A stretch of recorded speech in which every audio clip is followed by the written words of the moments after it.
Инспиративна средба, жената и бизнисот, односно предприемништвото, се случи третата епизода од мотивирачките женски приказни во Битола, кои се дел од една поширока програма за поддршка на стартап идеи на млади луѓе од Битола, со слоганот "И од Битола се може". Програмата почна ланската година во декември и функционираше 6 месеци, се пријавија млади луѓе, ги поддржа и сега одат на поддршка на женското предприемништво. Сакаме денеска со 3 извонредни говорнички да инспирираме млади луѓе, млади жени од Битола да се охрабрат и да започнат некои своји бизниси, идеи, затоа што само така може да се успее. На патот на успехот има и препреки, ама тоа не треба да не обесхрабрува и токму тоа ќе ни го раскажат денес трите девојки, жени кои ги имаме денес тука.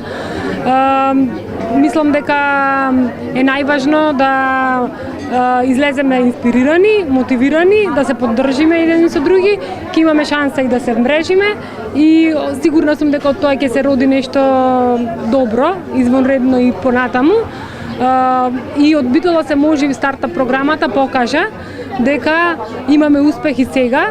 Имаме ликови кои на самиот почеток дојдоа и беа комплетно други личности од она што денес излегуваат. Таму беше и Марина Цигарида, која вели дека е првпат на една ваква средба, дека тоа е можност да се подобрува секој на професионален и личен план. Многу е важно не може би да си поставен стратешки во однос на постигнување на резултат, туку едноставно да си поставен стратешки која е твојата крајна цел, каде ти се гледаш.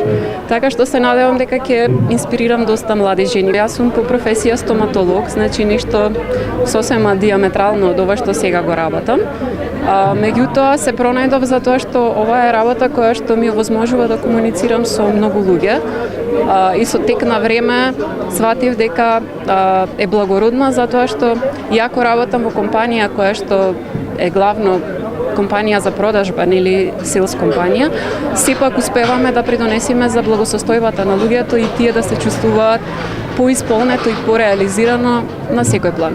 Следниот мотивацијски говорник беше коосновач и сопственик на IT компанија. Вели тешко е кога треба да се зборува за себе, како што е тешко да се зборува за да се мотивираат жените. Оти денеска, за жал, вели живееме во општество, менталитет и култура, каде машките се оние храбрите и да можат да пробаат било каква професија во нивниот живот. Додека девојките треба да бидат умни, жените треба да бидат и умни и добри домаќинки, но сепак јас одлучив да не одам во таа насока, да сум повеќе во насока да сум храбра и да пробам во животот и по можност да покажувам добар пример во нашето општество и во насека на лидерство, менеджмент, IT и слично.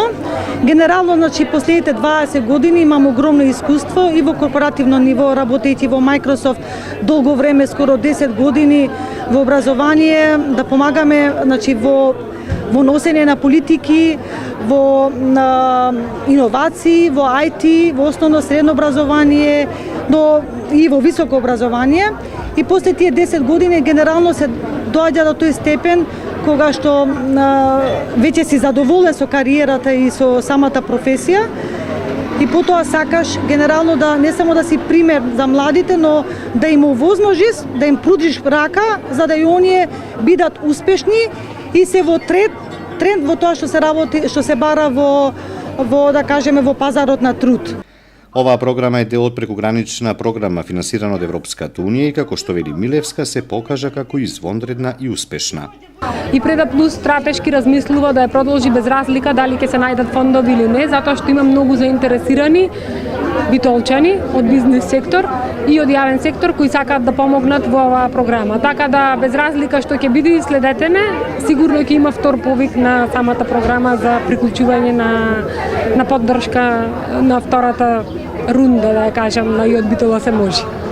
Присутните имаа можноста да ја слушнат и мотивирачката приказна на Јована Ристевска, дизајнерка на рачно изработен накид.